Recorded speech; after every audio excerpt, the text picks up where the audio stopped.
Motorists in Migori, Kisii, Kericho and Thika are still grappling with fuel supply challenges for the fifth week in a row, despite measures put in place to stabilize supplies. A spot check by KBC found that most petrol stations in these areas did not have fuel, with those with the commodity experiencing long queues. Fuel shortage continues to bite hard in some areas as most petrol stations are experiencing supply challenges.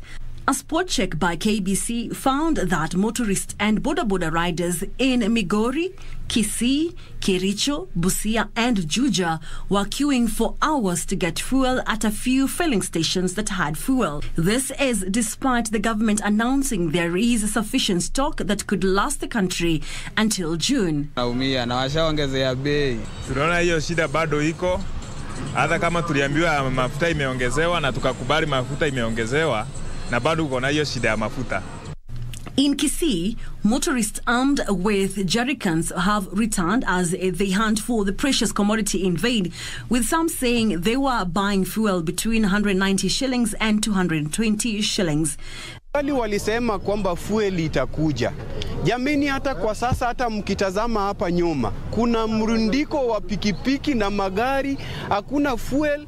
Kama 20 minutes, lakini si mbaya sana as in other areas. This is way above the April recommended price of almost 145 shillings and 90 cents per litre of super petrol. Petrol stations attendants say they are facing difficulties accessing fuel. The situation is similar in Kericho, where most petrol stations had no fuel. Daniel Ruto, a resident of Soin, travelled for more than 80 kilometers to Kericho town hoping to fuel, but to his surprise, no petrol station had fuel. Tumengojea tangu asubuhi, hata wengine walingojea tangu jana.